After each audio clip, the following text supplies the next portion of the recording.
내년 3월 개교를 목표로 추진 중이던 행복도시 공동캠퍼스 조성 사업에 차질이 예상됩니다. 시공사가 공사비 증액을 요구하며 공사를 중단했기 때문인데 입주대학과 건설 현장 노동자들의 피해가 우려되고 있습니다. 천안문학관이 내년 6월 문을 열 전망입니다. 관련 예산 삭감 등의 우여곡절 끝에 천안시 소유의 건물을 리모델링하기로 하면서 급물살을 타게 됐습니다.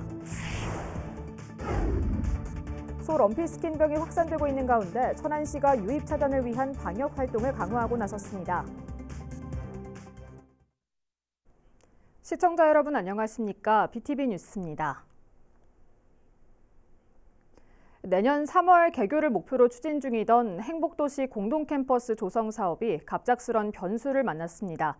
시공사가 공사비 증액을 요구하며 공사를 중단했기 때문인데 내년 입주를 추진 중이던 대학은 물론 공사 현장 건설 노동자들의 애를 태우고 있습니다. 김우순 기자의 보도입니다. 세종시 사생활권에 조성 중인 공동캠퍼스입니다. 점심시간 전 한창 바빠야 할 시간이지만 어찌된 일인지 공사가 멈춰 있습니다. 시공사가 원자재 값과 인건비 상승 등을 이유로 LH의 공사비 증액을 요청했지만 합의를 이루지 못했기 때문입니다. 결국 시공사는 지난 16일 발주처인 LH의 공사 중단을 통보했고 실제 이튿날부터 공사 중지에 들어갔습니다. 24일 기준으로 공사가 멈춘 지 벌써 8일째입니다. 이에 행복청은 LH가 현재 시공사와 공사 중단 사유, 증액 요청 내역의 적정성 등을 검토 중이며 원만한 합의를 통해 공사가 조속히 재개될 수 있도록 하겠다는 공식 입장을 내놨습니다. 그러나 지역에선 당장 내년 3월 개교에 차질이 빚어지는 것 아니냐는 우려가 커지고 있습니다. 공동캠퍼스는 임대형과 분양형으로 나뉘는데 현재 공사가 중단된 건 임대형 캠퍼스입니다. 이곳에 입주하기로 확정된 대학은 모두 5곳. 이 중 4곳은 내년 9월 입주 예정으로 아직 여유가 있지만 한밭대 한 곳은 내년 3월 입주를 목표로 추진해왔습니다. 공사가 늦어질 경우 계획에 차질이 빚어질 수 있는 상황. 이에 대해 대학 관계자는 현 상황에 대해 행복청에 문의한 상태라며 답변에 따라 추진해야 할 것으로 본다고 말했습니다. 현장 건설 노동자들의 속은 타들어가고 있습니다. 공사 중단이 장기화될 경우 생계가 막막해질 수 있는 만큼 서둘러 공사가 재개되기만을 바라고 있습니다. 저기 위에서 싸우는 거니까 우리만 이제 노동자만 이제 피해 보는 거죠. 빨리 공사 재개하라고. 내년 3월 개교를 목표로 순항 중이던 행복도시 공동캠퍼스가 공사 중단이란 큰 암초를 만났습니다. BTV 뉴스 김우순입니다. 천안은 민촌 이기영 선생 등을 배출한 곳이지만 제대로 된 문학관이 없어 문인들의 아쉬움이 컸는데요. 예산 삭감 등 우여곡절 끝에 시소유 건물을 리모델링하기로 하고 내년 6월 새로운 문학관이 문을 열 전망입니다. 송영환 기자의 보도입니다. 지난해 2월 문을 연 천안문학관입니다. 지역 문학인들이 십시일반 기금을 모아 마련한 곳인데 개인이 아닌 지역명을 딴 문학관이라고 하기에는 너무 협소합니다. 일반적으로 문학관은 그러면은 문학에 관한 어떤 박물관 역할을 좀 해야 되는데 그러기에는 여기가 너무 자료를 갖다 놓을 수 있는 장소가 없고 또 모여가지고 뭐 토론이나 이런 것을 할 수 있는 장소도 협소하죠. 일제강점기 대표적인 농민소설 작가인 민촌 이기영. 조선 3대 여류 시인인 운초, 김부용 등과 연을 맺고 있는 천안. 올해는 천안문인협회의 뿌리인 천안문인회가 결성된 지 50년이 되는 해이기도 합니다. 이런 지역 문인들에게 문학관 건립은 오랜 염원이었습니다. 앞서 2020년엔 천안시가 문학관 부지 매입비 45억 원을 편성했지만 여야 갈등 탓에 의회 문턱을 넘지 못했습니다. 가까스로 12억 원의 예산이 확보됐고 시 소유인 지식산업센터 건물을 리모델링하는 것으로 결정됐습니다. 건물 1, 2층은 시민과 소통하는 전시 열람 공간으로, 3층은 사무 공간, 4, 5층은 문학인들의 창작 공간으로 탈바꿈하게 됩니다. 저희가 지향하는 문학관은 여타 우리나라에 한 120개 되는 문학관들이 주종이 이제 기념관 성격의 문학관들인데 저희는 이제 로컬, 그러니까 천안 문학관이라는 타이틀을 걸었기 때문에 활동 중심 문인들의 공간으로. 최근 설계 작업을 완료한 천안 문학관은 올해 안에 시공사를 선정해 내년 6월 개관할 전망입니다. BTV 뉴스 송용환입니다. 천안시가 럼피스킨병의 유입을 차단하기 위해 방역 조치를 강화합니다. 시는 차질 없는 백신 접종을 위해 접종 인력과 장비를 철저히 점검하고 소독 차량 5대를 동원해 집중 소독에 나섭니다. 럼피스킨병은 지난 20일 충남 서산시에 있는 한우 농가에서 처음 발생한 이후 현재까지 충남과 충북, 경기 등에서 10여 건이 발생했고 의심 신고가 잇따르고 있습니다. 세종시 6회 3생활권 산울동 복합커뮤니티센터 건립이 본격화됩니다. 행복도시 건설청은 산울동 복컴 설계를 완료하고 건립 공사를 발주했다고 밝혔습니다. 산울동 복컴은 총 489억 원의 사업비를 들여 지하 1층, 지상 3층 규모로 건립되며 오는 12월 시공사 선정 후 2026년 상반기 중 준공될 예정입니다. 특히 이곳 복컴은 누구나 접근이 쉬운 열린 공간, 친환경적인 공간으로 구성될 예정이라고 행복청은 전했습니다. 저마다의 시간이 무르익어가는 가을의 계절처럼 오래도록 천안 미술의 길을 다져온 원로 작가들의 전시가 열리고 있습니다. 작가 저마다의 개성과 깊이 있는 시선으로 재해석된 작품들을 강현준 기자가 살펴봤습니다.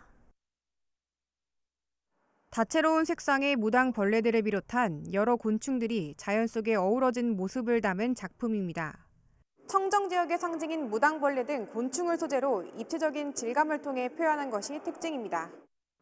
최근 이상기후와 환경오염 등의 문제가 심각해지면서 곤충과 상생할 수 있는 깨끗한 환경으로 돌아가자는 의미를 담았습니다.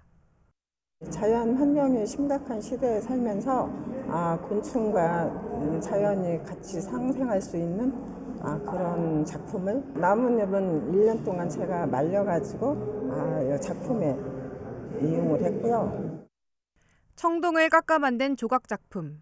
메주 덩어리를 모티브로 다소 거칠고 투박한 형태를 있는 그대로 드러내 응축된 질감을 표현했습니다. 입체 조형으로서 원시적인 형태, 투박하고 아주 소박하지만 그 어떤 자연 그대로의 형태를 가지고 있는 조형적인 그 어떤 그 어법을 계속 발전시키고 그걸 진화해 나가면서 어떤 그 변화를 주고 있는 그런 형태의 작품들입니다. 천안 리각미술관에서 열리고 있는 천안미술협회 고문자문위원전입니다. 이번 전시회는 천안을 대표하는 원로 작가 16명이 참여해 수채화와 유화 등 회화 작품을 비롯해 조각 작품도 선보였습니다. 특히 가장 공헌하시고 기여도가 크신 분들이 고문자문위원이세요. 예술의 지표로 삼고 있는 그러한 분들의 전시입니다. 작품들이 리각미술관에서 전시되기 때문에 아마 볼거리도 충분히 제공하리라 생각합니다. 천안 미술의 깊이를 엿볼 수 있는 이번 전시회는 오는 30일까지 열립니다. BTV 뉴스 강현준입니다. K리그2 충남 아산FC와 천안시티FC의 더비전이 이번 주 토요일 오후 4시 아산 이순신 종합운동장에서 열립니다. 이번 경기는 두 팀의 올 시즌 마지막 맞대결입니다. 앞서 두 경기에선 아산이 모두 1대0으로 승리했습니다.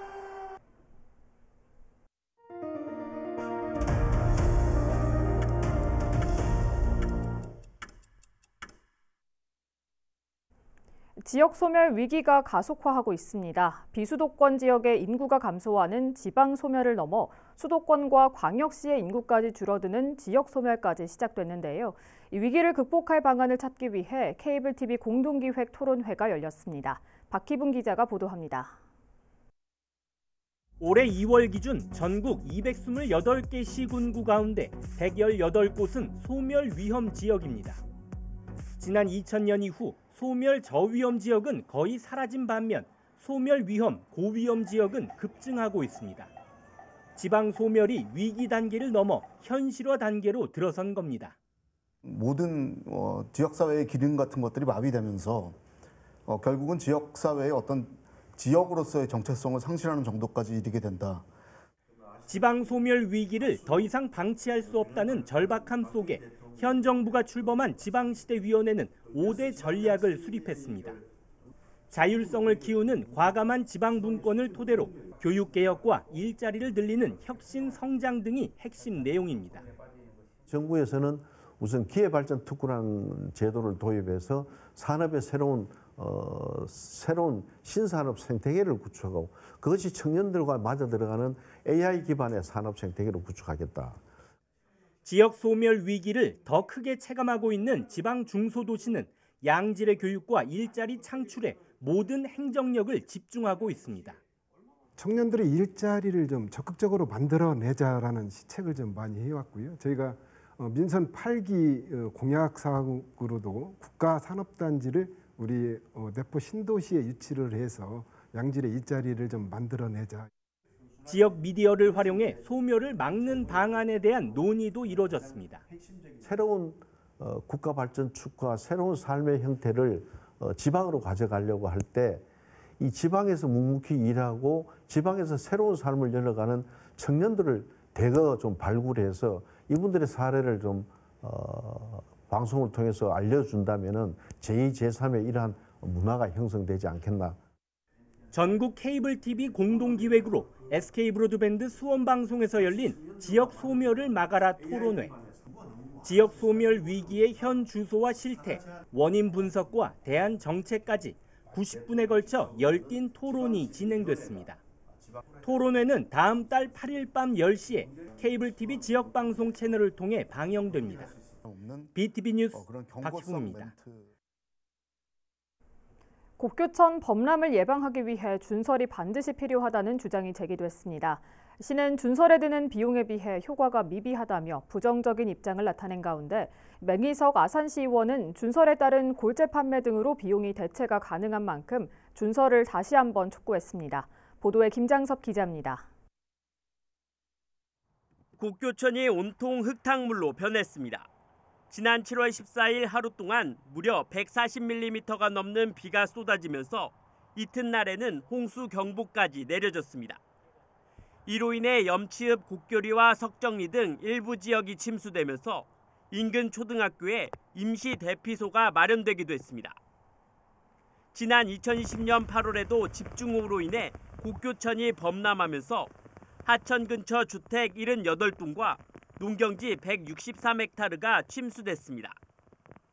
이처럼 침수 피해가 계속 발생하면서 맹희석 아산시 의원이 5분 발언에 이어 시정 질문을 통해 곡교천 준설의 필요성을 재차 강조했습니다. 곡교천 곳곳에 생겨난 모래톱과 잡목들을 제거해 하상을 낮추고 물의 흐름을 원활하게 할 필요가 있다는 겁니다. 시민의 안전이 우선시 돼야 될 것 같습니다. 이 국가 하천이기 때문에 저희 지방정부에서 큰 결정을 하기는 어렵겠지만 적극적으로 의사를 타진해서 준설이 필요하다고 다시 한번 말씀을 드리도록 하겠습니다. 반면 시는 준설에 부정적인 입장을 나타냈습니다. 지난 2021년 아산대교부터 강청교까지 곡교천 퇴적토 준설 타당성 조사 용역을 실시한 결과 퇴적토 약 43만 세제곱미터를 준설할 경우 80억 원의 비용이 필요하지만 홍수위는 17cm만 낮아져 효과가 미비하다는 겁니다. 대신 하천병과 하천 합류부의 잡목 제거에 나서겠다고 밝혔습니다. 곡교천 아산대교에서 인주면 해암리까지 약 6km의 하천 잡목 제거에 대한 실시 용역을 발주하였고 용역 결과에 따라 금강유업 환경청과 협의하여 2024년부터 순차적으로 곡교천 잡목 제거 사업을 추진하도록 하겠습니다. 이에 대해 맹 의원은 아산대교 상류 부분에 대한 조사도 용역에서 빠진 데다 비용도 준설로 인해 발생한 골재 판매로 대체할 수 있는 만큼 시민 안전을 위해 준설을 반드시 해야 한다고 촉구했습니다. 준설과 관련하여 최근 시행한 지역이 하나도 없다. 비용 대비 효과가 미비하다. 이러한 답변은 순간을 지나기 위한 방법이라고 본 의원은 생각합니다. 다시 한번 당부합니다. 적극적인 검토가 필요합니다. 이에 아산시는 준설 용역 조사에서 제외된 부분을 대상으로 한 번 더 종합적인 검토를 해보겠다고 밝혔지만 하천 준설을 하기 위해서는 금강유역 환경청에서 수립하는 하천 기본계획에 반영해야 하는 등 절차도 필요해 실제로 준설로 이어질 수 있을지는 미지수입니다. BTV 뉴스 김장섭입니다. 세종시의 수건 사업 중 하나인 운전면허 시험장 건립 사업이 내년부터 본격 추진될 예정입니다. 하지만 현재 신도시에 있는 예정 부지의 면적이 너무 좁고 비싸서 부지 선정 단계부터 읍면 지역을 모두 포함해 전면 재검토될 것으로 보입니다. 김우순 기자의 보도입니다. 세종시 소담동 일원에 있는 운전면허 시험장 부지입니다. 지난 2007년 행복도시 개발계획 수리 시점부터 반영됐지만 아직 첫 삽조차 떼지 못하고 있습니다. 전국 17개 시도 중 시험장이 없는 곳은 세종이 유일합니다. 때문에 세종 시민들은 운전면허를 따기 위해 시험장이 있는 대전 동구나 충북 청주 등 인근 도시를 오가야 하는 불편을 겪고 있습니다. 이런 가운데 지난 8월 국회에 제출된 정부 예산안에 세종 운전면허 시험장 건립을 위한 기본계획 수립비 1억 원이 포함돼 기대감을 높이고 있습니다. 또 25일엔 세종시 경제부 시장이 도로교통공단을 찾아 부지 면적과 건립 일정 등을 협의할 예정입니다. 관건은 실제 이곳에 운전면허 시험장을 설치하느냐 여부입니다. 인근 주민들이 반대 목소리를 내고 있는 데다 부지 규모도 너무 작기 때문입니다. 소담동에 있는 부지 면적은 17,800제곱미터, 연내 착공을 앞둔 광주 운전면허 시험장 부지 면적인 4만여 제곱미터의 절반에도 미치지 못합니다. 결국 주차장 등의 시설은 지하화해야 하는데 이럴 경우 사업비가 대폭 늘어난다는 게 부담 요소입니다. 또 지금 있는 부지 매입비도 수백억 원에 이를 것으로 예상돼 도로교통공단은 매입할 엄두조차 내지 못하고 있습니다. 실제 공단 관계자는 세종시나 경찰청이 부지를 매입해 기부 체납 형태로 주지 않는 이상 지금 있는 부지에 건립하기 쉽지 않은 상황이라며 부지 선정을 다시 해야 할 것으로 본다고 말했습니다. 결국 기본계획 수립비 1억 원 확보로 내년부터 사업은 본격 추진되겠지만 예산 확보와 부지 선정 등 전반적인 것들이 원점에서 재검토돼야 할 것으로 보입니다. BTV 뉴스 김우순입니다. 세종시 보건환경연구원이 2023년 숙련도 시험에서 대기와 실내 공기질, 악취, 환경 유해인자, 토양 등 5개 분야에서 적합평가를 받았습니다. 이번 평가는 벤젠과 카드뮴, 벤조피렌 등 24개 항목에 대해 이루어졌으며 모든 항목에서 적합 판정을 받아 정확도와 신뢰성을 인정받았습니다. 이 시험은 검사 결과에 대한 정확성 확보를 위해 시료 채취와 분석 능력을 평가하는 시험으로 국립환경과학원 주관으로 해마다 이루어지고 있습니다. 천안 축구 역사박물관 건립을 위한 응원 릴레이에 국가대표팀과 프리미어리그 토트넘의 주장을 맡고 있는 손흥민 선수도 동참했습니다. 또 손흥민 외에도 이강인, 황희찬, 지소연 등 축구 선수들의 참여가 잇따르고 있습니다. 축구 역사박물관은 현재 문화체육관광부의 국립박물관 설립 타당성 사전평가가 진행 중입니다. 평가를 통과하면 천안 입장면에 추진되는 대한민국 축구종합센터 부지에 건립될 예정입니다. 천안시 부성 이동 행정복지센터가 신청사로 이전하고 본격적인 업무를 시작했습니다. 서북구 노태살로 133에 자리한 행정복지센터는 주민자치센터, 주차타워를 반영해 주민들에게 쾌적한 환경을 제공할 수 있게 됐습니다. 기존 부성 이동 행정복지센터는 2013년 부성동이 분동한 이후 건물 2곳을 임차 운영하면서 공간이 협소해 시민들이 이용에 불편을 겪어왔습니다. 2023 전주국제단편영화제 순회 상영회가 오는 27일과 28일 천안시 영상미디어센터에서 열립니다.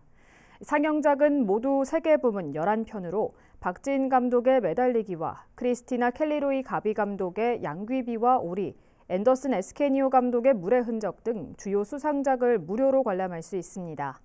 상영 일정을 비롯한 자세한 내용은 천안시 영상미디어센터 홈페이지에서 확인하면 됩니다.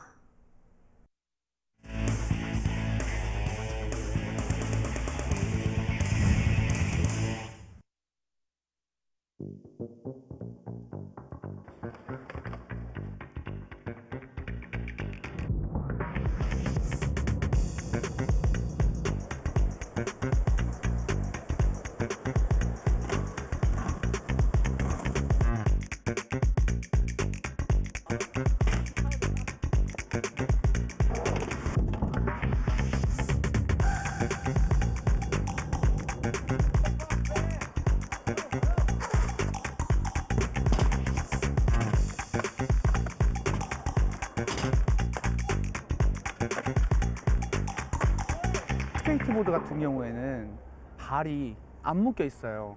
그래서 되게 발에 민감하고 발하고 친해져야 되는 시간이 걸리는데 그게 되게 기술 하나하나 성공할 때마다 성취감이 표현할 수가 없어요. 안 타면 저희는 이제 도망간다라고 하는데 기술이 발에서 도망갈까 봐 추워도 타고 더워도 타고 계속 그러는 것 같아요. 타다가 오른쪽 발목인데 세 줄 끊어지고 왼쪽 발목인데 아킬레스건 빼고 다 끊어져 보고 왼쪽 손가락 골절도 당해봤는데 그래도 끊을 수가 없더라고요. 너무 좋아가지고. 그냥 보드가 재밌고 또 좋고 여러 사람들과 어울리면서 서로 경쟁하면서 그때마다 저희가 느끼는 그 희열감 때문에 계속 보드를 못 잊고 나도 언젠간 저렇게 타야지 약간 이런 마음으로 그리고 그런 친구들한테 많이 이제 배우기도 하고요. 많이 피드백도 받고 타고 있습니다.